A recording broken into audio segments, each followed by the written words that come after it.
It's recording now. Hello, welcome to the open conversation in the lead up to the Our Place in the North exhibition, which is opening this Wednesday on the Dovetail Joints virtual gallery.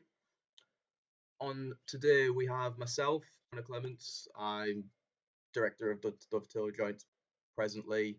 I'm running the virtual gallery as of the start of the COVID lockdown. It's all moved online. With me is Bobby Benjamin, who's exhibiting in the exhibition this Wednesday, alongside Mark Parham here, who is representing Dave Watson, who's also uh, in the exhibition. Would like to introduce yourselves? Hello, thanks for having me on. I'm Bobby Benjamin. I'm a multidisciplinary artist, born and based in Middlesbrough. I'm also currently director of Pineapple Black Gallery. And yeah, I'm just really excited about the show alongside Dave, which launches on Wednesday night. So yeah, thanks for having me on to talk about it. I'm Mark Parham. I work with Dave Watson. I would just turn around and say that Dave would, if he could use technology, have joined this conversation. But Dave's pretty much a bit of a dinosaur. So if anyone ever wants to contact Dave, they normally come through me. I've been working with Dave for about 6 years now, and either produced or curated most of his shows that he's done. So if you want to get know anything about Dave Watson, I'm probably the best person to talk to, I think. Well, so I suppose in the run up to the exhibition, you're probably going to need to give Dave a hand to see the thing then, really, on Wednesday, aren't you? Walking through the. Oh yeah, no, definitely. I catch up with Dave at least once a week on the telephone, every couple of weeks probably in person. So, and we go sit down, go through his emails, go through stuff like this so he can have a look at it. Because obviously you have to remember Dave's over 75 now. Yeah. Keeping up to date with the social media side of things and everything. Oh, absolutely. I mean, he's very open to it. He just doesn't quite know how to use it. And it's not saying you can't teach him. If you had a spare year, you probably could. Yeah. I mean, you could say, like, in a certain sense, you have really been responsible for him getting the kind of public exposure that he has, Dave, really, couldn't you, Mark? Like, you've been representing him for quite a while now, getting his work into galleries and stuff. He was very much, well, why don't you talk us through, like, yeah, I Dave's think history, really, I think you've hit on a good point there. Yeah, I am responsible for getting his work out there, because technology does invariably leave older artists behind. So that's an interesting point. But also, funnily enough, getting his work out there. If it wasn't for me, I wouldn't have. Dave would never have met Bobby years ago at the House of Blah Blah. Interestingly enough, they worked together then. So it's gone full circle in 6 years now, which is quite nice to be sitting here chatting to Bob, because I know for a fact that Dave's got loads of time for Bobby. There's probably 50 years between them. Bobby's born in Redcar and the Northeast. Dave's born and bred in Middlesbrough, only ever left the town once. So they're very, very, I'm not going out on a limb here. They're virtually identical artists, just coming at it from different angles, really. That's how I feel. Do you think that, Bob? Yeah, I definitely I feel a link between me and Dave. I mean, like you say, I've worked with him once or twice over the years, and always kind of, he's always been on my radar. I'm always kind of going and looking what he's doing. Yeah, and I think, like you say, it sort of came full circle recently. I know you brought me in on his most recent solo exhibition at the Dormans Museum, where I did some text-based work, and I think a big part of that for me, when I approached the text I was writing, I wanted to do it from the point of view of these characters that Dave paints. And they're very much, the same characters that I've grown up around, and the, the characters from my own life. So that was quite easy to do. And I think, one of the things when I was approaching these new set of works, was to go back to this source material. I had this writing that I've been developing, and kind of creating the environments for the characters in these written pieces, and trying to kind of do a reversed version of what I did on that Dave show. So yeah, it felt like a really natural kind of progression, like at this stage, to kind of do a show with Dave. Um, I and I agree. think the virtual gallery just kind of made that something that we could do, rapidly rather than having to plan it for a year. Because I think unfairly, when people look at Dave Watson's work, Dave will normally just interpret industry. And I think people don't really understand Dave's work because they kind of label it as this kind of industrial nostalgia. Now, I think everyone who looks at this exhibition, Our Place in the North, there's no nostalgia with any painting that is sat in that exhibition. And I think we brought you in on Dave's last show, I think part of that was to show that Dave's work's not just literally about the past. It does kind of leapfrog to now. And I think you're probably, out of any artist in the Northeast, as near to Dave, purely for the fact that you were born there. But also, you look at Dave, yeah, he uses his memories, but he was painting on curtain lining to get his work down. He paints on industrial boards. I'm not saying there's no bells and whistles to what you do. There's no bells and whistles to what Dave does, and it really matches that kind of found object thing, I think, that you've done in the past, Bob. Well, yeah, I mean, the found object has always been kind of the ever present in my work, and I think that's what's kind of interesting about this new body of work that I'm displaying, because visually it's very different from anything else that I've presented to the public before, but conceptually it's very much the same.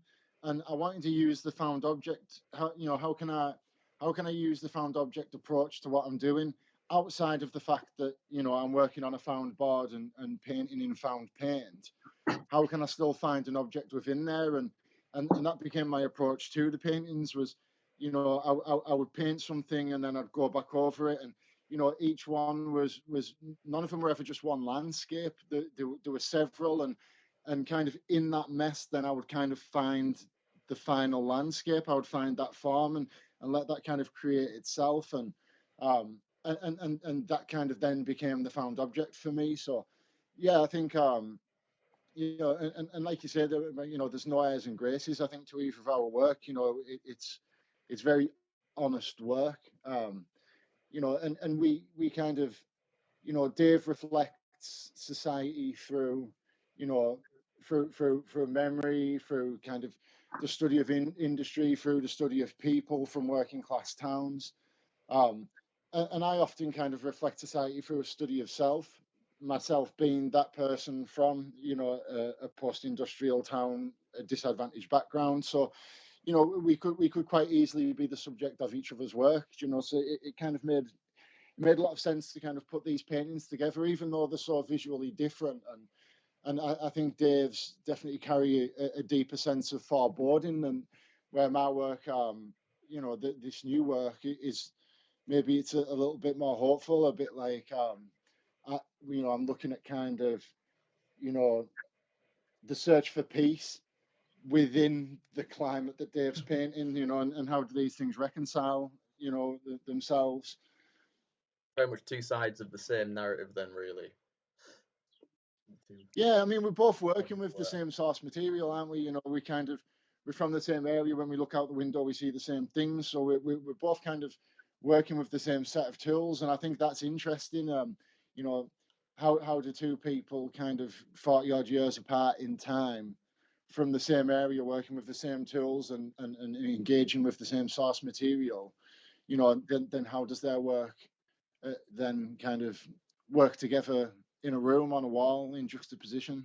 Yeah, I think in terms of working with the same tools as well, like the same tools in terms of like inspiration and that, but also like this is quite a new one for you, isn't it? Working like on the 2D plane with painting in a more painterly sort of practice. It, This is sort of a first for you, isn't it? So this is like an ideal this time is for you to come together really and really it's the highlight that closest contrast. to something traditional that I've done in my practice. I have been working with paint now for a few years, but in much more a sculptural way. Mm. But then, one of the things that, when you see these paintings in the flesh, that, like kind of, if you think back to something like Jasper Johns' Flag, where it's very sculptural, and these works are the three-dimensional works, but it's one of them things, isn't it? When I'm working on a sculpture, I'm always calling it a painting, and when I'm working on a painting, I'm calling it a sculpture. And I think it's kind of nice to play devil's advocate with these kind of frivolous titles that get attached to what essentially all is art. You know what I mean, or creativity. I think it's interesting to point out as well. I think that what when I've chatted to Dave about Bob, he really likes Bobby because Bobby's kind of very down to earth and he really gets Bob. And years ago, years ago and even recently, most artists need to, when they're not selling work or doing X, Y, and Z, they need to make money. And Bob, at certain points in his life, has done painting and decorating, haven't you? Yeah, painting and decorating. I mean, my last job, I was working at.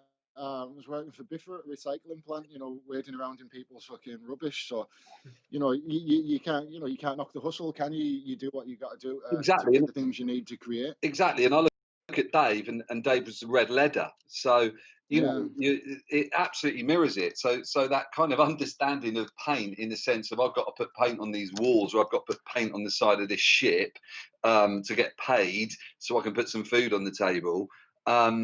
We move one step further to two people that have done sort of that industrial painting to people that then try and make sense of the landscape. And when I think we talk the landscape of the Northeast, it is that you share a mental landscape, don't you? It's a very working class area that often gets overlooked. Would you agree, Bob? Yeah, completely. I mean, I think I've talked about this a few times. That kind of there's these perceptions of Teesside, which kind of are becoming ever more perpetuated in the kind of current climate. Of being this kind of industrial wasteland, that's good for nothing but a Parham and a couple of X Factor contestants or whatever. And there is something kind of much deeper that runs through, and even getting away from kind of the art scene or whatever that's here. The kind of I think there's people forget that there's a lot of other traits to being a human outside of kind of it's not just about economics, is it? And there's people here who kind of struggle and survive, and the brave and the scared, the hopeful and the depressed. All sorts of the human psyche exists here, just like everywhere else. We're not just kind of some kind of poverty-strewn wasteland. And and I think kind of that's always what I liked about Dave as well. That kind of we dig our heels in a bit. We kind of we're clever enough to be good at what we do, and stupid enough to keep banging our heads against the wall and not give up at it. You know what I mean? And I think that's quite interesting. That work with Dave as somebody who I feel is on a similar journey to me. I wouldn't be surprised if in 30 years I was sat on 200 paintings. I'd never left the house for 10 years. You know what I mean? I always, it's really interesting because I think that I think you and Dave since I've known you both. So you have to remember, I've worked with Dave 6 years, and that was pretty much just when I started to know you, Bob, or met you. And I think that to me, you kind of played the game, but at the same time, you haven't. Whether you having this conversation now, you had this exhibition or that exhibition or whatever exhibition you've had, you'd still be creating work. If Dave had never ever had an exhibition, he'd still have painted for the rest of his fucking life. Yeah. But I see you as the creator. Whether you'd had an exhibition or not, you'd still have been making work. Well, that's it. Yeah, I think you can't, and this is, and everyone will have digs at kind of at creatives, but when people say to me kind of what makes good art or what makes a good art, that's kind of what I go back to. That kind of the really interesting stuff is by the people who don't kind of pick it up and put it back down. It's they're not kind of, their projects aren't dependent on kind of verification from an external body or a funder. They're going to do it regardless. And I always admired that about Dave. I mean, you tell the story better than I would about kind of how you met him and showed up at his house and just found this kind of 30-year body of work sat there. And I find that quite inspiring. You know what I mean? That you don't give up, keep making the work. Yeah, yeah.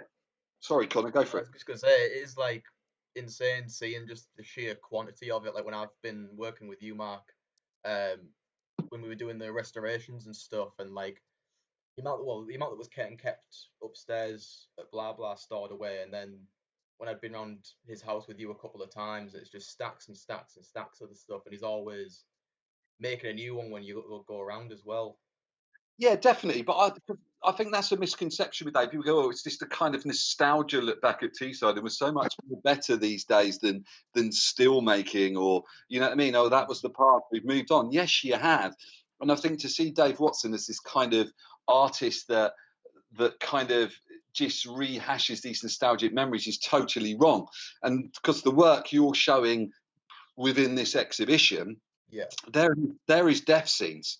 That is the death of industry. You've got a couple of paintings entitled R.I.P. You've got one called Dead Arms in there. You've got Bait Box Widows, and it's kind of like the death of the working class community. It's not just the death of steel, it's the death of identity to an extent in the Northeast. You know, as we move forward, the Northeast to me has always been seemed a bit of a whipping boy for the national press and stuff. And I see Bob and I see Dave's work as exactly identical, because if I look at those examples I said of Dave's work, where suddenly these kind of nostalgic scenes that people like to somehow clump Dave as, these men started walking to work and they started to die in yeah. front of us. Now, there's not many There's one of painters who are Dave's up prepared there, to, the in the eye Northeast, painting. and start painting people that are starting to die. Now, you look at Norman Cornish, that's kind of, you know, brilliant draftsman. But there's a kind of nostalgia to the cold. Dave is absolutely fearless, and I relate Dave's death paintings to some of Bobby's earlier sculptures that Bob used to do. You know, he's working at Biffa. The guy needs to make some money, and then at the end of the day, this kind of recycled plastic rolls off the production line, and it's just big blobs of solid nothing. Now, if you look at that, and then Bobby looks at that work, he paints it, and then he displays it in a certain way, that's identical to these kind of weird ghost-like morphed figures that Dave Watson does. You know, I find that absolutely fascinating. And these two people, Bobby and Dave, they're not playing an art game, they're just doing what they do. And if you can be asked to make the connection, it's pretty amazing. I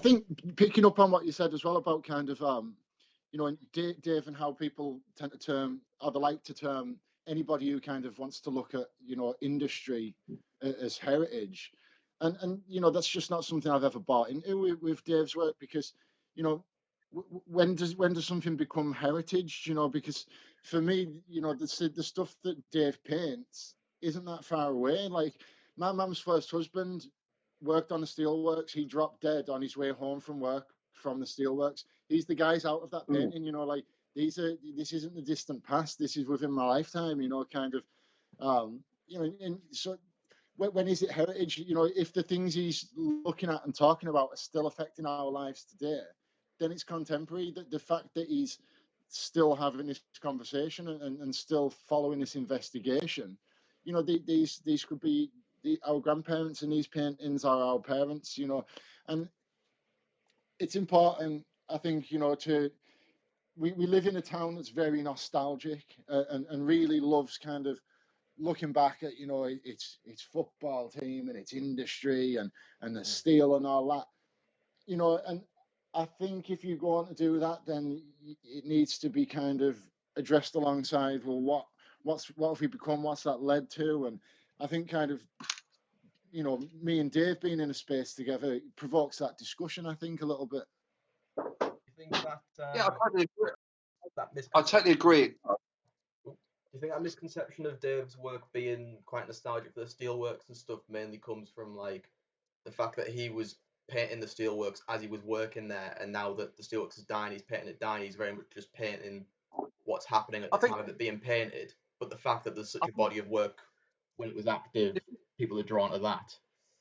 I think the misconception of Dave's work comes from the misconception of anything that kind of relays working class narratives. You put a Dave Watson show on, and Bob and know 200 people would turn up for the opening, and it'd be consistently busy all the way through.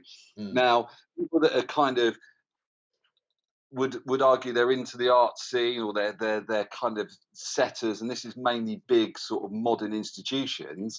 They kind of gloss over the top of Dave. They kind of label him as uh, a kind of nostalgia, or as the town moves on, they don't want to hang their hat on that anymore because they've moved forward. So that's what's fascinating about putting Dave and Bobby next to each other, because they're absolutely identical. Mm. And it's kind of those working class themes that kind of, I'm kind of lost my train of thought there, but do you understand what I'm saying? I think it's a reluctance to accept a working class theme. And when an audience turns around and says, "Well, do you know what?" Like Bob said, they turn around and go, "Do you know what? I really like that because my granddad was in the steelworks, or whatever." They can really relate to that. But it's almost like institutions lecture people in taste. You know, because you like that, you haven't got a brain. I think the class thing you touched upon there is definitely a big part in it, and I think, you know, it's often a way to kind of, you know, the arts industry is very lopsided, and you know, it's very disproportionate in terms of the number of working class voices, and I think kind of, you know, and often the arts industry's relationship with working class artists is more, you know, an act of voyeurism than kind of an engagement.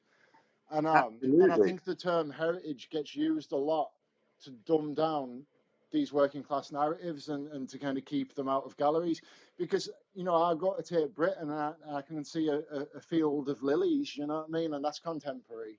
So then why isn't a field of, you know, cooling towers contemporary? You know, I think it is something that kind of just, it gets used to kind of keep working class narratives out of galleries, and prevent working class artists provoking a discussion that the arts still aren't ready to have yet.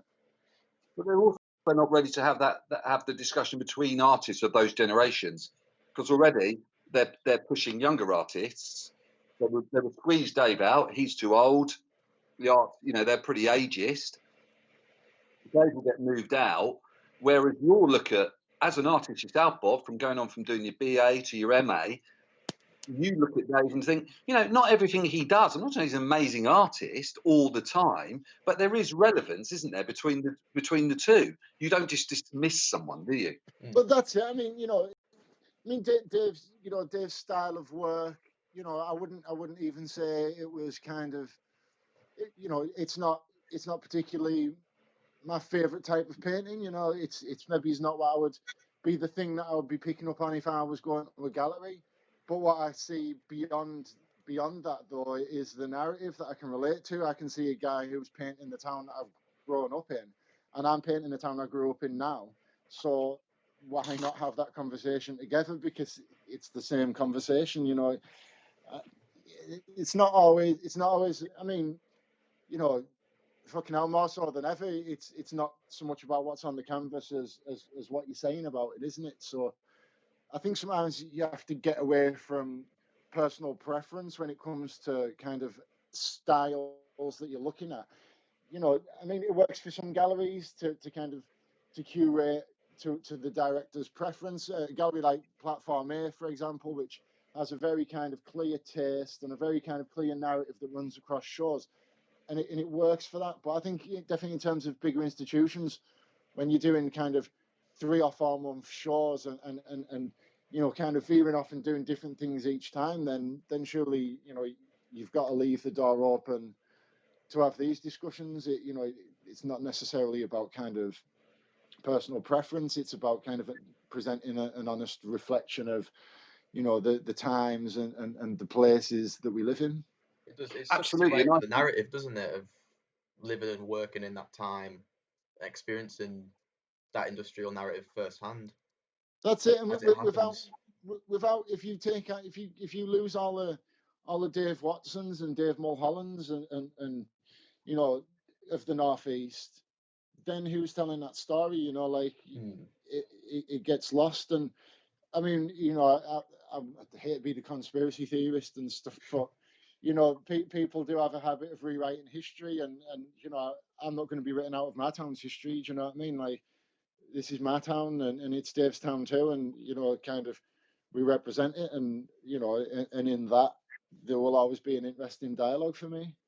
Absolutely, but I hark back to the piece that Connor showed earlier, and that piece of kind of waste work that you then sprayed black, and you know, that's absolutely identical. So you've got a waste product, okay, that came off the production line, and we do need to get back into your painting and chat about that in a minute, Bob. We've got that waste product that rolled off the production line. You've now got this image on the screen, dead arms. How can these men that Dave Watson's painted with dead arms, the dead arms are symbolic of the kind of decline of industry and the decline of direction, okay, more than northeast. Now we're all well and good, and we all like to speak to contemporary artists and try and understand where their work comes from. When it comes to someone from like Dave, we just kind of go, that's nostalgia. Yeah. So what we're trying to say is we need to move away from that now. But that kind of production line waste that you exhibited is identical to this painting here. Do you kind of see that, Bob, or not? No, yeah, I don't think you can get away from it. You know what I mean? Like, you know, the material itself, like, was, you know, hewn on, you know, Wilton site, you know, probably not a million miles away from where Dave will have been working himself. You know, it's the same. It's the same characters. It's the same families that go into these industrial jobs. You know, kind of, you know, generations kind of pass by, but you know, often in life, kind of, that that that road's laid out already for you, isn't it? You know, kind of, you know, the lads who worked in the factory probably had the same crack with me that lads worked in his factory, and you know, it's Cyclical like that, isn't it? yeah, and I think that the material, I mean, the material Mark's referring to that I was working in, I see as kind of hugely symbolic of the area in that kind of, you know, I mean, essentially it's the waste product of a waste product. And, you know, I mean, when I first started working with that material, I was living in Gresham. And, you know, it was around the time you were seeing a lot of articles about it being the worst place to live in Britain. I would always see the same picture of my own street on there. And I mean, the Daily Mail kind of ran a piece at the time, which was saying, you know, the headline was "Death or Life in Gresham." It's not as simple a choice as you might think. And you know, I was kind of living there, and I was thinking, well, so you know, in terms of this area, you know, this post-industrial town, what is the waste product? And Gresham was essentially that. It was the bit that had been left to rot, you know, like, and But then what is the mentally, waste product of that? It's Bob, the Bob, people that are trying to live there. to interrupt you, Bob, we're talking about that mental landscape. You've never looked at Gresham like a shitter, have you? There's parts of it that aren't too good, parts of it that aren't too bad, but you've never mentally looked at it and gone, this is an absolute waste of space. It was your home, wasn't it? And Dave looks at Yeah, Gresham, he looks at South Bank exactly the same way as you do.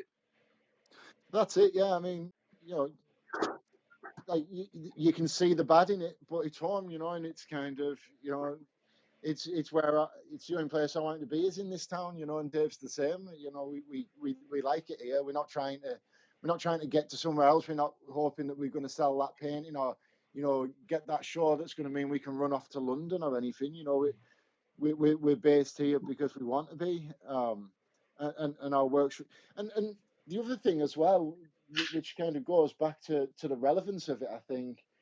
And Grayson Perry alluded to this a few years ago. But you know, especially in these times of austerity and inequality, you know, what could be more of a honest reflection of that than, you know, the voices of a town which you know is the poster boy for all for that. You know, we are the kind of one of the poorest towns in the country. We've one of the highest immigration rates in the country. You know, with the highest suicide rate in the country. We're all these things that kind of people are looking at Britain and saying is broken, and they all exist here in a kind of amplified sort of crescendo, and you know, so it just makes kind of, as uncomfortable as that might be to face, or if it means looking back before you can look forward, it's a discussion that's very, very relevant nationally and internationally because it is now, and we are struggling and we are kind of cut off up here, and we're that voice, you know. So you know, It's a relevant it gives a discussion. relevance to that work. It's a relevant discussion, Bob, but you or Dave just represent it. You don't try and fix it. You don't think the arts is going to be some sort of magic plaster that sticks on it and is going to suddenly galvanise all these communities together. You just reflect what's about you, don't you?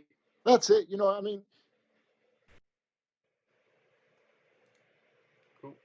you know, maybe more through my curatorial projects is where I try and make a difference.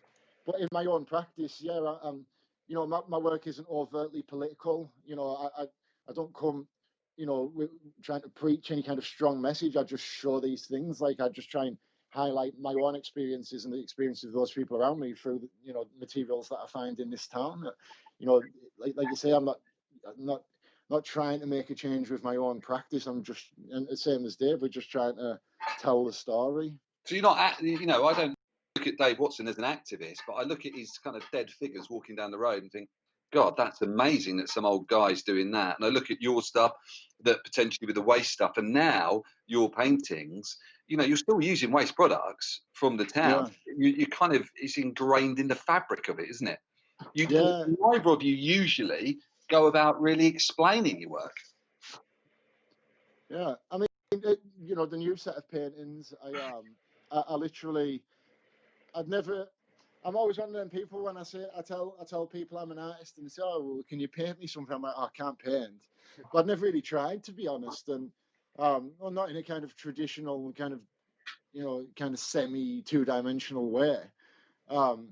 But yeah, when there was lockdown, one thing I've always tried to do as an artist is, you know, kind of react to my circumstances. So all of a sudden I'm in the house, I can't get anywhere else. Like, okay, what have I got? Like, you know, I found some old work that I'd made on my degree, so I chopped it up into boards. So I had some boards, and you know, found a couple of tins of paint in the alleyway, and you're working with, you got one tub of emulsion, one tub of fence paint, and you're seeing what you can do. And the next thing you know, lasses, like you realise you can mix some of them colours together and you can make all the colours in the world. I'm like, oh bloody hell, like this is fun, this, you know. But it's that kind of, you know, trying to, you know, source from my circumstance and reflect my circumstance through that, and you know, just trying to keep it as honest as possible, really. And kind of embracing that naivety to the medium, really, aren't you? Like looking at your work, you can see that you're a contemporary artist who is trying their hand at painting rather than like a painter with any kind of stylistic hang-ups, like embracing any I made kind of like taught tradition.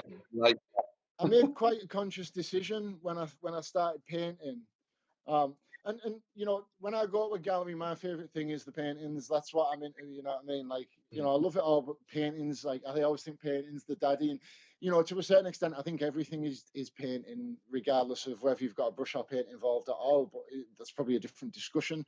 But yeah, with these, I made a very conscious decision that kind of, you know, I wanted to kind of embrace my naivety towards the medium, and I didn't want to show too much respect to the medium, and kind of, you know, I wasn't interested in walking down any other kind of paths that have already been trodden. It was, you know, it was that, you know, approaching it in the most primal way possible of like, what have I got? I mean, you know, I think the first three pieces I did for this collection, I didn't even have any brushes at that point because it was when we were still in like the harder kind of lockdown. So I'm kind of painting with sticks and a scraper. Right. Then bringing a couple of brushes later on. So yeah, it's about kind of, you know, you know, show your appreciation for the medium, but you know, try not to be too respectful of it when it comes to kind of making, and just try and do something that kind of reflects me and my practice. And you know, I'm very conscious that, you know, painting isn't what people know me for. I'm, you know, I, I criticize a lot artists for lacking a sense of direction in the practice sometimes and bouncing around too much. And I think it's very important to maintain that arc throughout your practice. So that was part of it when I got to do these paintings was, okay, how can I do something that's completely different from anything I've done, but people will look at it and think that's Bobby Benjamin, whether or not that's successful, I'll probably find out, you know, on Thursday morning. But you know, I guess that's what I wanted to do. I wanted them to feel like my work, and that's what I was talking about earlier about the found objects, and so how can I kind of, I want to take this board and these colours and create the environment in which I can find something, and if that's by splashing the paint about and scraping it around and playing about, and eventually hopefully something reveals itself to me that I'll recognise, you know, and all the scenes that I've painted are scenes that I've kind of thought about, places I've been in Teesside, but I kind of let them emerge from the kind of mess and come out that way, which again I think reflects society up here post industry. I think that what you said there, Bob, about I think your paintings, the new work that you're doing, are totally and utterly you.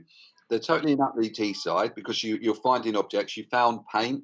You've used leftover stuff. People give you bits and bobs. You find your board. You paint. Very similar to Dave. Do you know what I mean? They're people buy you.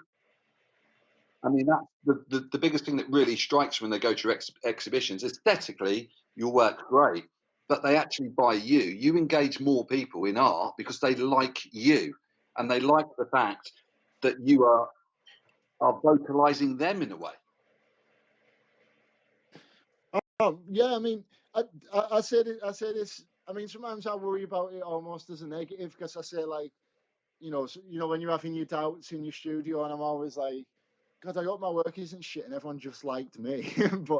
but like I get what you're saying. I think No, I don't mean the same way when I met Dave, what appealed to me was his authenticity. I would very much like people to think that of me because one thing I am is I try and be is painstakingly authentic and kind of fiercely principled in kind of doing the things that I think are right and the things that I think represent my people best, and that can come in all forms, in terms of where I show or who I work with. I have a way I like to do things that I think is an honest working class way that kind of represents my principles, and I buy into that with Dave very much so as well. I mean, it's a very interesting point. Like when you look at Middlesbrough, and I lived in Middlesbrough for 10 years. Well, I lived in the northeast for 10 years. Lived in Middlesbrough for the last three. You and Dave, apart from you being born in Redcar, never really left Borough. And I it was was actually born in Middlesbrough, just for the record. Like, well, yeah, born in Middlesbrough. Your mum's in Redcar, or whatever. Your family are there, but you're very much in Middlesbrough. You're not the artist that bangs on the most boring tune about the working class art, this, that, and the other, and then they leave the town at 5 o'clock. I don't know, go to wherever with on the periphery, and then come back in, or go back in tomorrow at 9. You and Dave have actually lived. You invest your energies in the town, and why shouldn't you? It's a great town. yeah, definitely. But yeah, even outside of your practice, Bobby, you've always been very focused on developing the art scene within Middlesbrough, haven't you, with all the other projects like House of Blah Blah and Pineapple Black, and that's all always been very side by side with your actual own personal practice, hasn't it? Yeah, very much. I mean, number one for me, always has and will be my kind of personal practice. That's my kind of bread and butter. But but yeah, I mean, I definitely kind of think, the curatorial stuff that you've mentioned, the kind of more community focused projects, I do kind of see it as being an extension of that. And I mean, it all started out through just kind of I wanted to put on shows. I didn't possess all the skills, relevant to being able to do that. And, maybe I met some artists who shared similar concerns, who had other skills that I didn't. And we kind of found a way to put on shows. And, a big part of it for me was, I'm not planning on going anywhere. So I want this town to be as cool and as visually interesting as possible.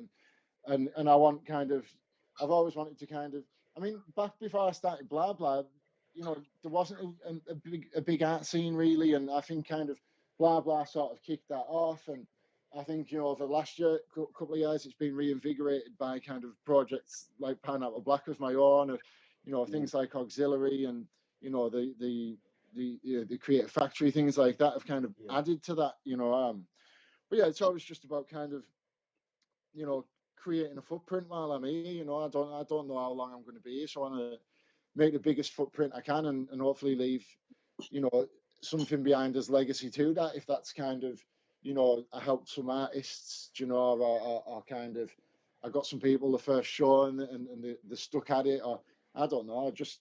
I think it all kind of feeds back into the town, doesn't it? And I'm as passionate about the town as I am about my work, so they go hand in hand for me.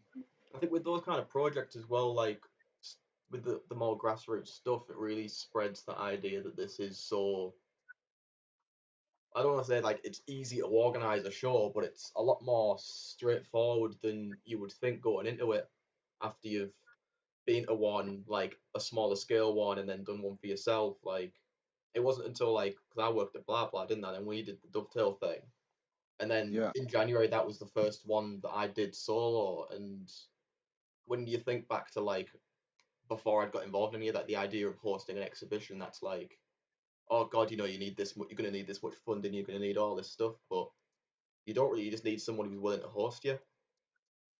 That's it, and and that's what I found out early on. I mean, the first exhibition I did was in a car park, which turned out to be, ever more complicated than I imagined. Um, but yeah, it was that kind of, one thing I never wanted to do was, I'm very aware that an artist spends a lot of his life, cap in hand, asking for funding and things, and I just didn't want to be beholden to that. I didn't want kind of, you know, sometimes I feel,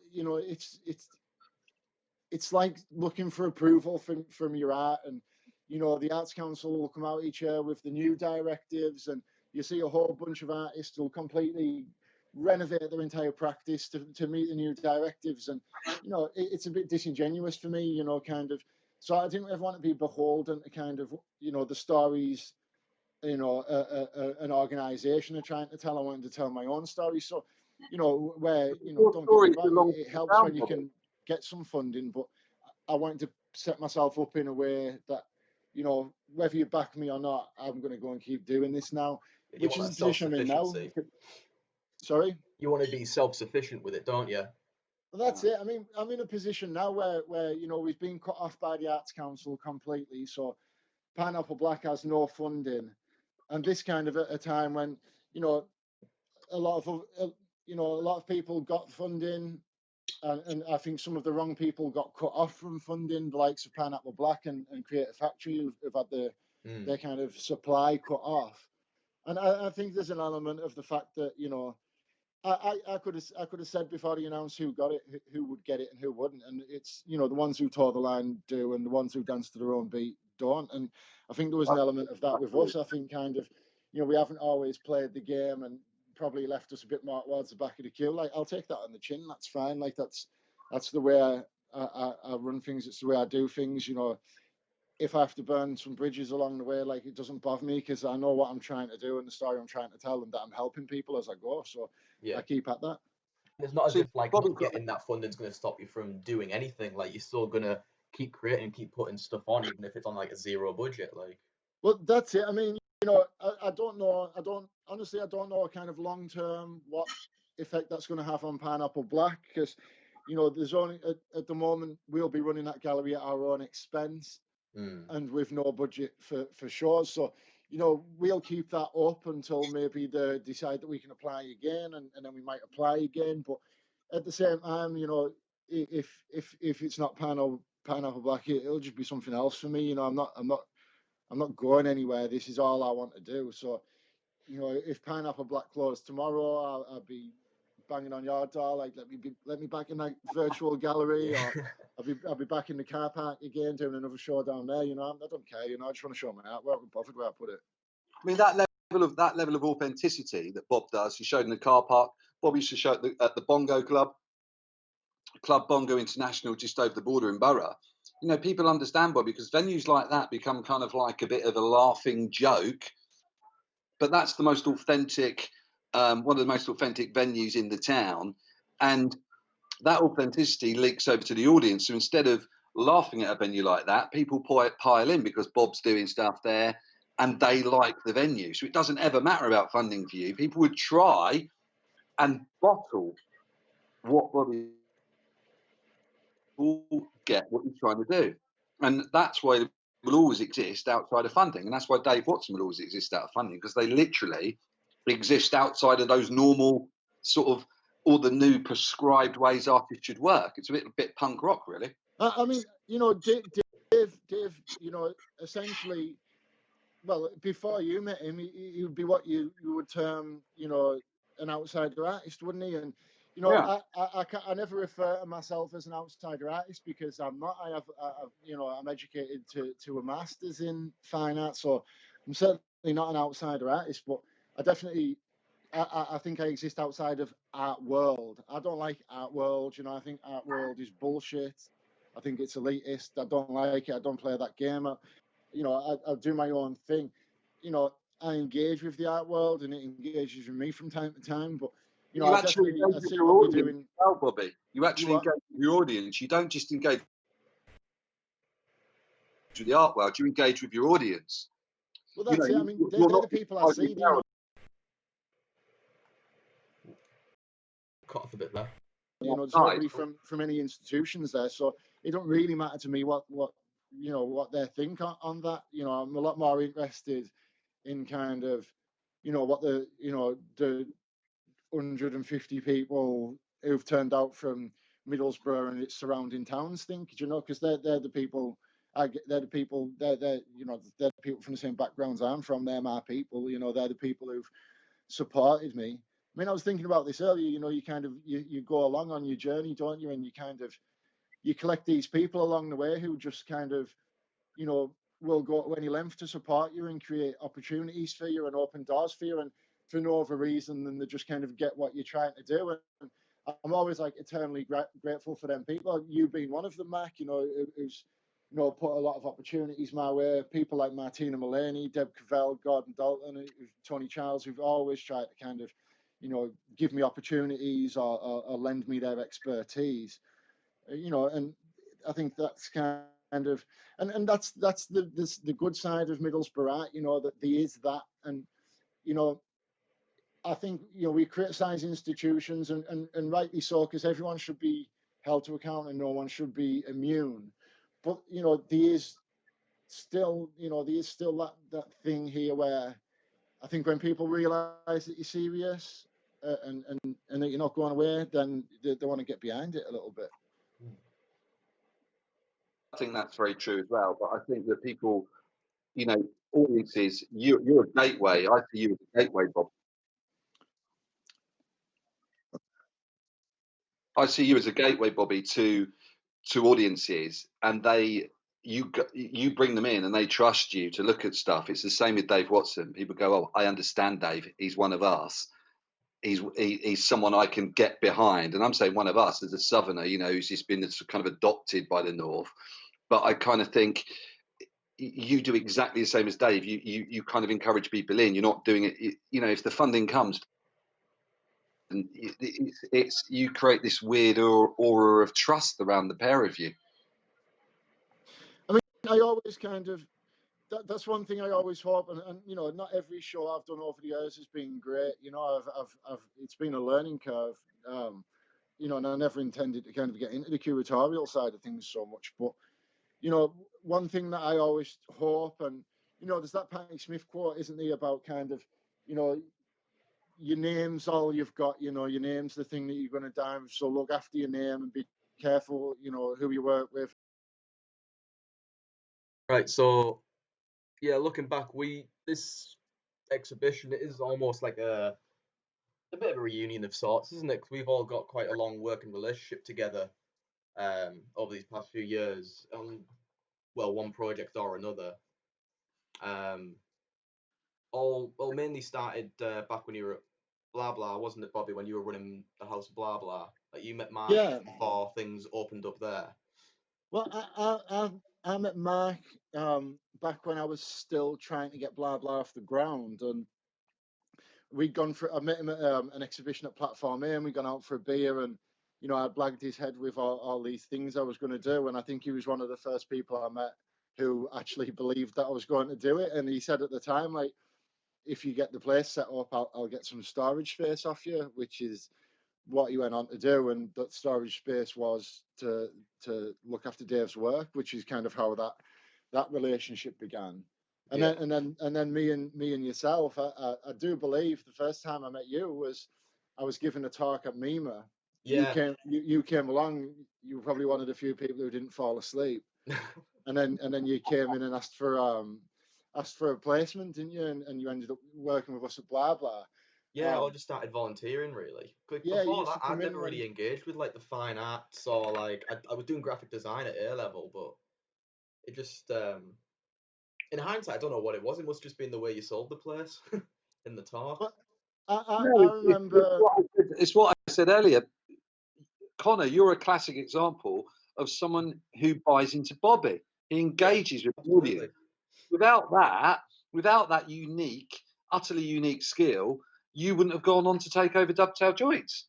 No, and I probably wouldn't have engaged with the local fine arts scene in Borough or anything like at all, or nowhere near as much at the very least. It was all through blah blah, really. But I And think the thing that I noticed when you came to work with us at Blah Blah, aside from just liking you as a person, was I remember I had a solo show where mm, we'd had an artist who'd had to pull out, and we had to fit a solo show in, and I had like a week to pull a show out of my ass, and I decided to do my first ever solo. And I remember doing that show and getting it all set up, and you'd came and helped me with it. And I had it all set up, and I'm giving it like, yeah, I think that's it. I think I'm done. It's perfect. And you're like, maybe what about if you changed it? Now, at first, I'm thinking, he's only 17, and where's he getting his balls big enough here to tell me this isn't perfect? But then, you were able to kind of say why you thought, and then when I listened and made a couple of changes, and I saw that you were right. And after that, I was just like, he's a good pair of eyes, him. So then yeah, when I left Blah Blah, you were the first person I got in touch with, and I was like, well, I want to set up something new. Do you want to come along and be in it with me? And this can be our project, you know? And yeah, I think in the early days, as much as anything, I was so kind of such a dinosaur with technology, and just having somebody else who wasn't just a good pair of eyes at curating a show, but also kind of could help me understand the things, putting together posters, things like that, which I'd never had any experience of doing at Blah Blah. That was not my job role there. So, it felt like a very kind of natural connection for me to make. So And then was your first connection you two at above Club Bongo? that Was was the that first time no, it was the first time we sort of officially did a project together outside of kind of Connor helping me with something I was working on. This yeah, was the first time we kind of went in on it together, wasn't it? yeah. But Um, in terms of like the first actual connection, that was through you doing that talk at Mima and me starting volunteering at Blah Blah, and then ended up yeah. working there properly on the bar and everything. And the one above the place above the bongo that came about. I was quite lucky because I'd been talking at the time. I'd had this idea about setting up like a hip hop night at the Mm. bongo. So I'd been talking to the guy from the bongo, and he was saying to me like, the biggest problem we have is that it isn't the old, because bongo, for anybody who doesn't know, is notorious as being like one of the roughest pubs up here, and and all this, and it had this really bad reputation, prostitutes and all this kind of stuff. And he was saying like, it isn't that bongo now, but people still think it is and won't come in. So I'm trying to get someone who can bring the kids in, sort of thing. So I kind of presented it as like, oh, well, you've got that little flat upstairs. Like, if you let me put on some exhibitions and bring some people in to see them, and we'll come downstairs for a pint and let me kind of get people blooded in that way. And he offered me he gave me it for a year, I think. We had that flat for a year above there, didn't we? Yeah, it was an Um, ideal but situation, really. Like, it was perfect 'cause he didn't charge us any rent, did he? no, It cost us nothing. We just sort of bothered him once every 6 weeks or so with like, oh, hey man, can we be in that flat again, please? And yeah, and he was so relaxed. He didn't care what we did up there. He thought it was all, he wasn't interested in that, so he thought it was all nuts. He yeah, thought we were a bunch of weirdos, but at the same time, he trusted us, and he could see that it was. I think at first, the first couple of times he could see the money going into the till, and then after a while, I think. He realised it was actually costing him money to put the staff on, but he liked us so much he let us keep doing it for another 6 months. hmm. It I don't was. think I don't think you could have found a better venue to show working Bob than Bongo after Blah Blah. Do you? Where else would you have shown? It was absolutely perfect, wasn't it? Over the border in Borough. Yeah, I wanted something that kind of, blah blah. It was only ever half mine, so there was a lot of things I wanted it to be that I'd kind of realised by the time I left that it was never going to be, and we, and not necessarily anybody's fault either, but with blah blah, we weren't. we were set up as a CIC, but you know, I mean, I don't know what sweet deal they're cutting down there these days, but we were paying like for our noses rent for the place, so we never ever made any money off the gallery, but we had the big warehouse out the back, so we would so much focus had to go into doing the warehouse parties to pay for us to have the gallery. The gallery was becoming an afterthought to the warehouse party, and you know, the bongo. You know, I wanted to kind of go over there and do something that was like art. That's what it is. Art is first. You're at an art show. Yeah, we're above the bongo. Yeah, there might be a bit of music playing, but this is an art show, and we're not getting away from that. You know, and you know, it was just the perfect place to do that for me because, like you But said, I mean, it was still right round the corner from where I'd been based. it felt so exciting. The borough back then was exciting. It was so DIY. Yeah, that was. I mean, I think that really kind of blah blah kick-started it, like the kind of not entirely because I mean I'd been influenced in starting blah blah by the likes of you know, Nicky Peacock and Peg Powler, who were doing interesting things in the pop-up shops at the time, and over in Stockton for Peg Powler, and so there was other things going on. But I think what blah blah did was, you know, that opened it up to a whole other bunch of people who then went out and thought, well, hang on, this idiot's doing it. Like, I can do that. And they went and formed little collectives and did DIY shows. Applications for Teesside University's fine art course went up by 30% in the year I was running blah, blah. They called me up to thank me for that. You know, like, you know, it was making a difference. It was inspiring people. And yeah, the bongo was just kind of, the thing with the bongo, I mean, you know, my mental health when I left blah blah, and well, even when I was at blah blah, was you know, in a far worse state than it is today. And you know, I had to do something. I'd left blah blah. I hadn't left the way I'd you know, on the terms I'd wanted to leave. I felt like I had unfinished business, and there were still shows I wanted to do and artists I wanted to work with.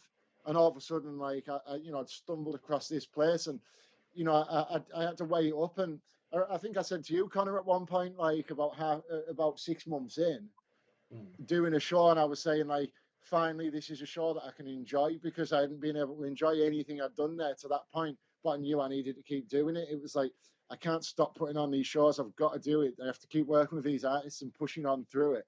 But yeah, I mean, the early ones, I just wasn't in the headspace. I was just kind of doing it out of a sense of kind of like a need, like just some kind of like unprescribed drive. Well, that'd have been like Felix 3 when it was me, you, and Tom Tyler exhibiting, because I remember that being like a really smooth install and like a really enjoyable night overall, really, wasn't it? Like, yeah, I mean, that one went really smoothly, and I think, you know, what helped that one was, you know, we were very aware of Tom's work and the kind of direction Tom was going to need, which was very little. Like, Tom is an installation artist, and I often think for an installation artist, the worst thing you can do is stand a curator next to them, you know, like, because, you know, the nature of installation is that it has to be set up the way the artist sees it. So I think what we did with Tom was just took a real hands-off approach, didn't we, and just step back. I mean, my approach is very artist-led anyway, but with Tom, I think we just kind of said, there's your room, you know, ran a few ideas by each other and then left him to it. So it was a really smooth install. I mean, all the installs went smoothly because, you know, I had you there backing me up. Like, you know, the artists were all kind of very kind of self-sufficient artists. Like, you know, I mean, people like Annie O'Donnell and Phil Gatenby, who are, you know, are well-respected artists, you know, they didn't need me or you to tell them where to put the fucking work, did they? You know what I mean? Like, but they were willing to kind of listen to our vision for the space and engage with us on that. So it made it so easy to do the shows, even though kind of, I think the difficulty for me was never the kind of collecting or placement of the work. It was the kind of getting out of bed in the morning at the time, you know what I mean, that I was struggling most with. And I just think that the fact that we stuck with it really helped me through that time. And having that sort of, oh, sorry, Mark. I was going to say, I think sort of funnily enough, just listening to you talk here, you know, about how Bob left blah blah, you got involved in Connor at blah blah, you moved on to Dovetail Joints, and then I almost think I brought Bobby on board for Sleaford Mods and Cold War Steve last year at Disgraceland. Maybe if I'd never been on the periphery of everything you've done before, I'd never even considered doing that myself. It's suddenly the pop-up in Middlesbrough just seemed like the obvious thing to do. It's just weird. It feels so organic in that place. kind of a lot of artists sort of came together to build something that was really, really healthy and really forward thinking, and you know, and like you say, it got to the point where like DIY was the way, and people weren't going to waste their time writing a funding bid. You know, what, you know, I'm not going to waste 2 months writing a bid and then a month waiting for them to make their mind up, and then another month for them to stick the money in my bank. You know, like, you know, all of a sudden the moment's passed, hasn't it? And you know, Middlesbrough just seemed for, you know, for quite a while, for a couple of years now, has just been like, right, let's just do it. You know, I'll knock on some doors, I'll ring around a few friends, I'll find a space somewhere, you know what I mean, whether I'm in your loft or your backyard, and we'll just do a show, you know, and that is healthy and that's exciting, you know. Since when it was also DIY, that was kind of out of necessity, wasn't it? But now those projects that were DIY, they've grown to the point where they become the new hubs, and there's not that need for people to go and find their own space and do what they want with it now, because they can find spaces elsewhere, can't they? But that's it, and you know, the thing is with artists as well, and you know, we're always so guilty of kind of undervaluing ourselves, and our commodity that we bring to the table. And you know, artists are, you know, a lot of times just they just want some walls. They just want some walls to put their kind of work on, and they're not kind of, they don't always kind of look at the bigger picture. You know, and I don't fault anyone for that. I don't think people are, you know. I get a lot more involved in the politics of it, which kind of comes with running art spaces. Um,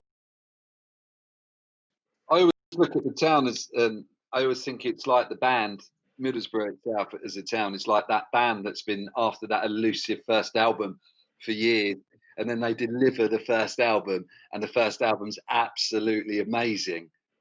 And now I see the town as it's moved on to its third or fourth album. There's been a couple of dodgy reviews in between, but yeah, the record label's leaning on you a little bit, yeah, you know what I mean? record Worried about the labels really on cash. you. The funders have got slightly involved. It's Yeah, kind of lost that kind of rough diamond in the grass, and I do yeah. see that now. I think it's too I like that analogy. I mean, the trying to thing is, package it. there's no less amount of young people. Like, more than ever, I'd say there's talented young artists coming through, and like, I know because I've had the pleasure of working with so many of them. Like, there's so many kind of people coming through I'm excited about, and I will always try and provide opportunities for those artists. But you know, kind of, you know, if I get paid, you get paid. If I don't get paid, you don't get paid. Simple as, you know. But that's all irrelevant, because we're doing it because I like your work and I feel passionate about that work, and I think I can do a really good job of putting that on the wall and getting some people in a room to see it, you know. And I want to do that, and you want to do that. Let's work together, kind of thing. That's what I'm. That's kind of my approach to it. Yeah, because it was always just completely non-profit. Like, we had the free space up above Bongo, and we never tried to get any money out of putting those exhibitions on. Really, it was more just about cultivating that scene, wasn't it, and having like getting Yeah, people up there and and I think showing work. we were quite steadfast in that as well. I think, you know, like Mm. part of the ethos back then was like no money involved in this, fuck the money, you know. Like, I'd been worrying for the last kind of year and a half about kind of, you know, sales on the bar and, you know, money on the door for this and funding bids here and then. It all done my head in. I wanted to do something where, like, you know, we're putting this on, we want to put on an art show because we like putting on art shows, we like your work, do you want to work with us, do you want to be in an art show? Like, you know, if you need to put some money into kind of, you know, I mean, Phil Gatenby, the picture you've got up on the screen now, like, you know, that all came out of Phil's pocket, didn't it? You know, kind of, Yeah, or we getting like didn't the have flyers anything to printed and offer all that kind him. of stuff. Yeah, I mean, we offered him a space and an idea for a show, which was kind of, I guess, I think the Phil Gatenby show was the original, I guess, one of these conversations, wasn't it? I know I you've guess so. Yeah, it was kind you. of, It you've was you've just you sort and of Phil, wasn't it? relaunched it as in the virtual gallery, Mm. but I think the original one was me and Phil Gatenby. I hadn't actually thought about that, but that does make perfect sense, really. Yeah. That sort of bled through that I initial think Yeah, it because was, we concept. did me and Phil Gatenby. There was also Annie O'Donnell and Alan Hathaway, Yeah, that was and Felix too, that one, wasn't it? then myself and Elizabeth Black as well. We were all kind of conversation shows under the Dovetail Giants banner. Mm. I think if there's a nuclear bomb went off tomorrow in Middlesbrough, I think, you know, out of the rubble. Dave Watson would probably crawl out with Bobby, and there'd probably be some art created, and maybe a few other artists would come along, and maybe but they'd need to be hanging on the back of the fire engine. Maybe there's always a few people that are create and get on.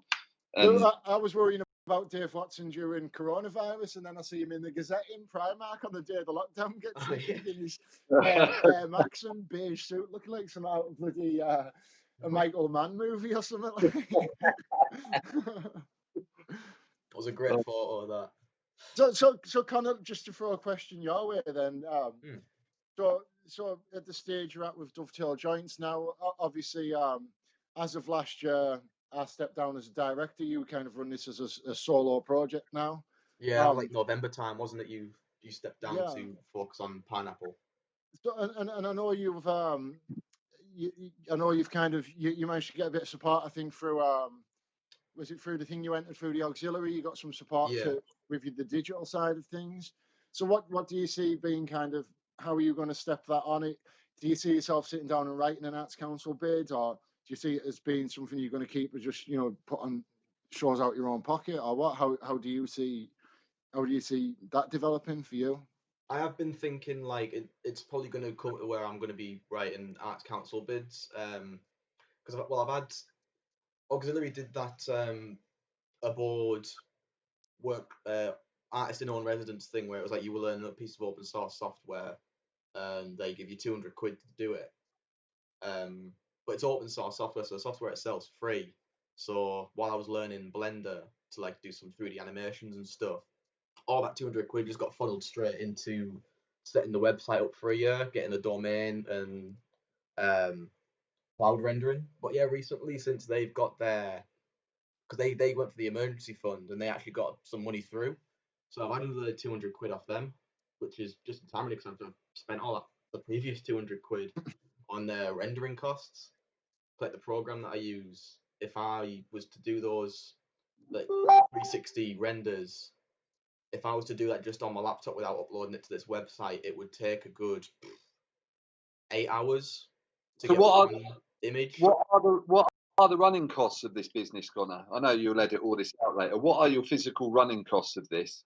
Well, I made the website on Wix, so I think I'm actually get that on offer, so like 40 quid for the year, where I could put my own domain and stuff on there. Yeah. I've got all the software. It's just cloud rendering really to speed the whole process up.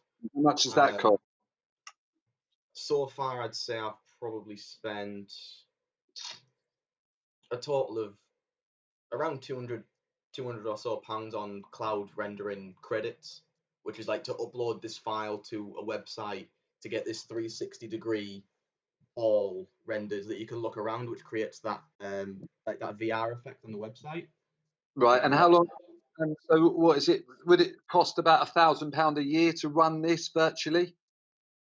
It's all quite variable, really. If I was on like, if I had no budget for it, I could still run the thing, but it'd just be everything would be really pixelated and low res, Ideally, something like that would be like, I don't even know how much I'd go for, to be honest, in an Arts Council bid. This is all stuff that You need to be really, really careful that organisations don't start to get massive bits of funding to do something this virtual gallery, and you get the pickups.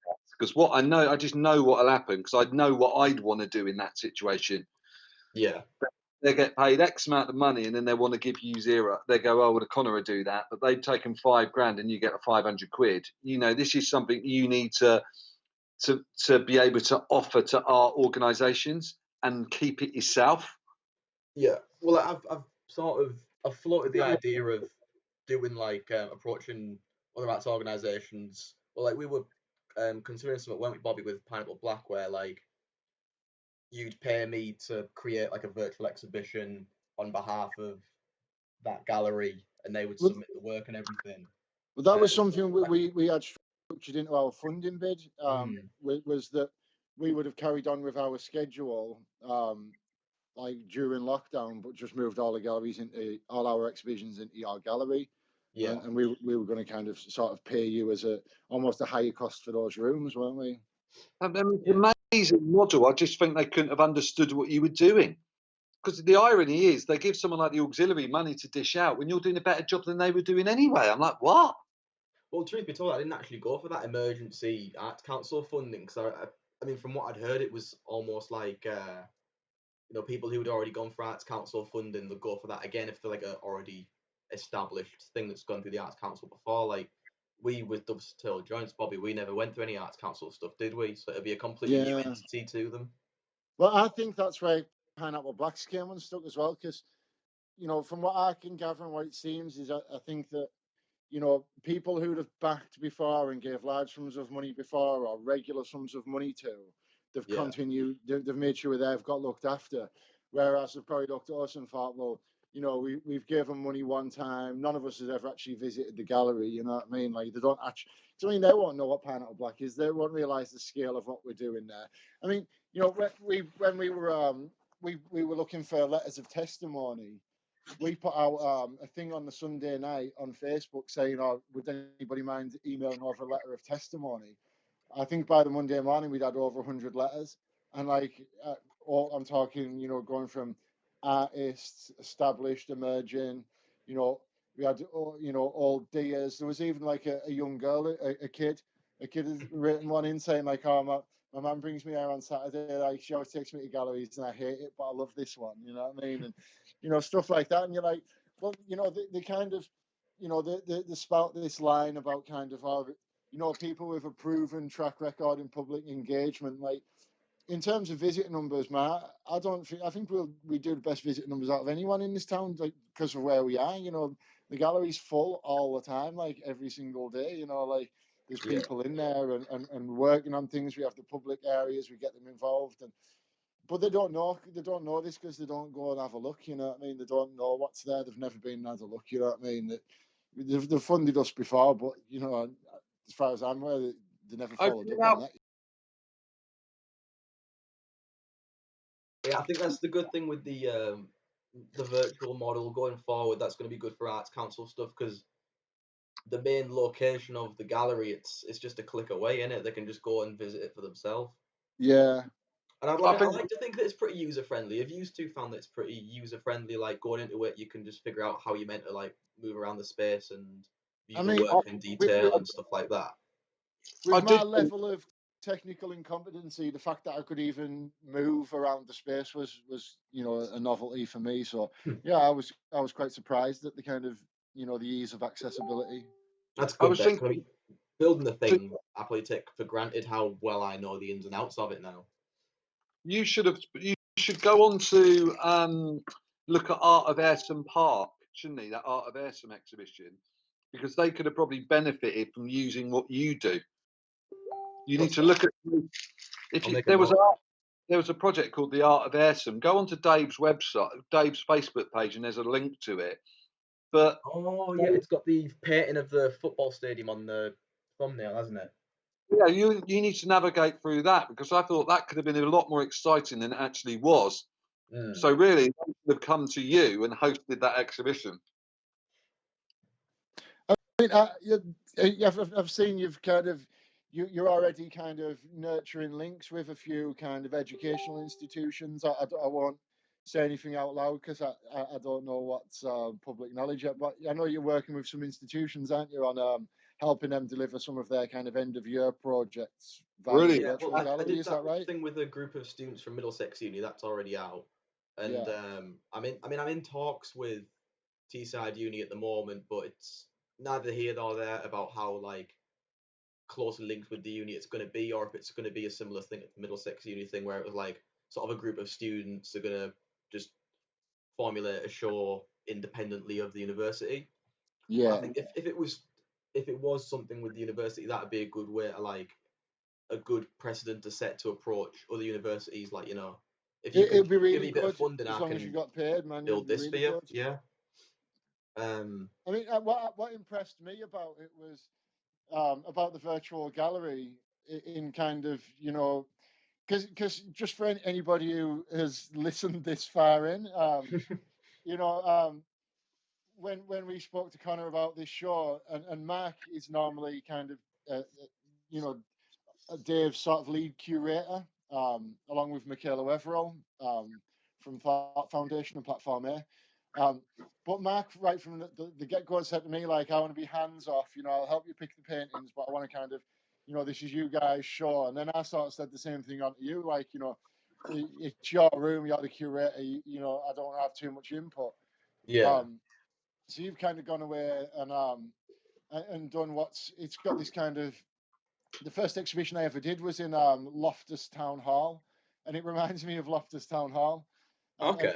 And I thought that was quite interesting. And so I'd said to you, I'd said, oh, well, could you stick a burnt out car in the middle of the gallery for me? I'm I just pulling thought, up one of the 360 renders here now. I was thinking I've got no chance of that. And then a couple of days later, he sends me a picture back of a burnt out car in the middle of the gallery. And, that's the kind of possibility that I would only have either working in this kind of virtual format, or if I was to do some kind of big money exhibition at a large institution who could maybe kind of facilitate that.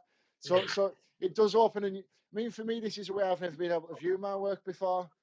I mean, there's the scale of it for a start. We've scaled these paintings up massively from what they would look like in person. So I've had the opportunity to see them on that scale. Even the framing, I kind of thought to frame that work, but I was able to kind of think, well, what frame would I like? And now I can see it in that frame. So if nothing else, for me, like, it was a useful tool in being able to kind of, especially working on a new body of work like this, to kind of look at it and think, well, okay, what kind of skills does it work on? Does it work in a frame? Can I put a burnout car next to it and it'll look good? And it's opened up a lot of possibilities which I could have never ever have experimented with within the parameters of my own kind of finances And it's or the I new, think and it's spatial it's concerns. stuff like that that's the reason I think this still has so much room to grow, really, though, because right now it is very much the case of it's a lot of sort of wish fulfillment, like, oh, if only I could have this big room, if only I could have had it on this scale, but I don't have the resources. And that's sort of I'm slapping in the middle of this weird spectrum of honesty, really, where you're sort of in between replicating something as it is in real life, like down to a T, based on what you would have done in real life. And then on the other end of the spectrum, you've just got this like completely out there exhibitions that just don't abide by the laws of physics at all. And you've got this in the middle where it's kind of like stuff that you couldn't do in real life but could exist in real life. And I think there's a lot of room to explore there, really, and there's a curation in general. there's a funny juxtaposition at the moment is of what is real life now, and the Yeah. virtual gallery is going to be a big thing in the future with all this sort of stuff that's going on in the world. So I think it's fascinating, and I just think I feel privileged that you wanted to put Bobby and Dave on in the same room, because it's given me an insight into it. It's stuff that I didn't really understand up to now, and that's amazing that you've got that knowledge that can cross over, Connor. Yeah.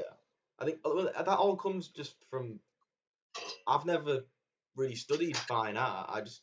Everything I know about fine art I learned from just doing the dovetail thing, and then after that I went on to do architecture. So that's like this is all just. I mean, to be honest, I'm not even that good at the software. Really, it's just sort of using it in a sector that it's not been used in as much. Really.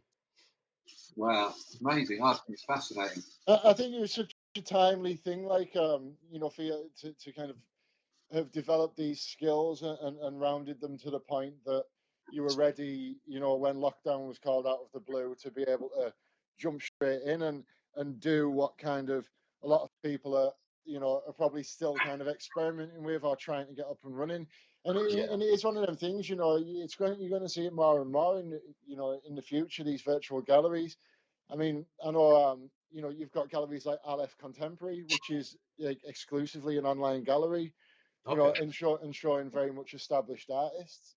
Um, and just going back to your point about that being able to play around with, with the realms of possibility. And, I think one of the shows that I was quite excited about, and the one that I think really kind of got people talking about what you were doing, was the more chord piece, where you kind Yeah. of almost, you walked out onto like what was essentially like a plinth slash pier that kind of rode out into this kind of water and these kind of piled rocks, and then and it worked so beautifully with the work she had on the wall as well. And Hmm. and I think people that was the one where you that was the flex show where you kind of showing like, okay, this is what I can do here, and straight away you could tell people are interested in that, like this is cool, this looks cool, you know what I mean? We can do things here, and I know that was the point when I started. I mean, we were always going to do this anyway, weren't we? We were always going to keep working together on things. But yeah, I think seeing that show was when I kind of thought, ooh, like I'll have to start really thinking of a show for there, you know. See, And it it's was strange perfect for that me because again, like kind of in the middle of a lockdown with all this. You know, there's nothing I hate more than making work and not being able to show anybody. And yeah, it was good to be able to kind of pick up the phone to my old buddy, like my old kind of creative partner, and be like, oh, like you've got the virtual gallery, you give us a show, you know. And I guess that's when it kind of feeds back to you. You spend years putting on other people's shows, and you know, every now and again you need the show, and one of those guys hooks you back up, and you know, And it's like when it feels very nice to kind of be working together again on it. and it's oh, like when absolutely. Bob said Connor's doing this, and I was like, wow, I'm not surprised Connor's innovating again. Do you know what I mean? And it's that relationship has been I going. make me blush. It's no, but it's that relationship's been going for years because it's we're all doing such different things, but it's all very very symbiotic in a way. Yeah, because it just, you know, actually I never really thought about it until you mentioned it now. But you know, as we sit here having this discussion, like I'm probably the only one out of the three of us that would term myself an artist. You know, I mean, you're a primary curator, a photographer, Mark. Your background's in kind of curation and architecture, Connor. Yeah. I'm the only one who would probably term myself a visual artist. But you know that wouldn't have even crossed my mind. So just to me, you guys are just two artists who I work with quite a lot. You know what I mean? You've been a part in some way or other of every project I've done in the last 8 years, That's essentially. probably, So that's probably why we get on. There's not too many artist egos in the room. yeah, there's plenty of room for mine. Yeah, I think that's the beauty of the project right now is that like it is very much just a passion project. Like I'm not that bothered about funding just yet. Like I'm still looking for architectural work for getting my part one. So this is kind of a good way to keep developing those skills really. And he's like every new exhibition's like a new little architectural exercise based on some sort of narrative that someone's brought to me. And therein, like what you've just said there, is exactly why this show works for me and Dave. Like, I mean, we talk back to kind of, you know, he was talking, Mark was talking of how, you know, Dave would kind of, you know, he'd find an old board or rip down one of his curtains and stretch it for a canvas and paint over it. And again, you know, me at the recycling plant, dredging up that material off the line and sneaking it home in my bag and things. And you're doing the same again, you know, kind of you've studied architecture, you've happened across some software, you know, you've taken the kind of the tools and the equipment you have, and you know, how can I apply this to an art setting, you know, and you've done that by building your own, you know, ever expanding art gallery, you know, like it's that same thing, isn't it? It's, you know, Yeah, the found you're very material for much you was the defined by your software. restrictions, aren't you? Like Yeah. you've got the things that you're disposable, and then let the restrictions define the rest. Like I wouldn't have done this if it wasn't for lockdown, but it was exactly what I needed in hindsight.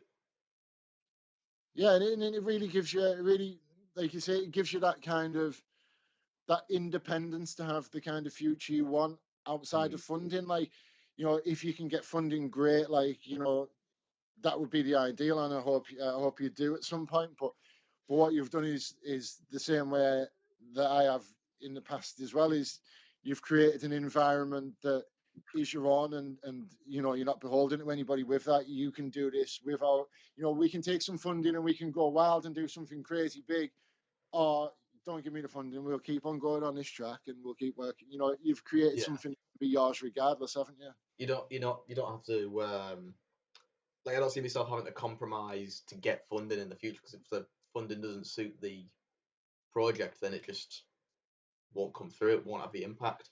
But then at the same time, what you do have as well is prime rib to go to the Arts Council and be like, "Here, look, I've got a 6-month program here," Mm. and with especially with stuff like this where, you know, it shows that I Is have a nice identifiable narrative. Oh, What? sorry. there such a thing as a prime rib? I don't know. I hope so because I say it all the time. I like that, Bob. We're going to nick it. again. I think the exhibition of Dave and Bobby shown at Dovetail Joints, it's a three-strand kind of symbiosis, really. You're all very, very, very similar. You know, you've come from the same thing and you've done things with heart. And I think, like Bobby, he's continued with his art. People like him, they like the art he produces. Dave Watson never gave up, continues to do it, and subsequently people like him. And it's the same with what you've done kind of with Dovetail. You know, you've seen an opportunity to move online, and that's probably this COVID thing, but you're all kind of singing from the same hymn sheet. So I really think it's going to be a good exhibition and well received. Yeah, it's nice that like all three of our paths have kind of rejoined again in the form of this exhibition, really, after having so much experience working with each other in the past. It's all come full circle quite nicely, really.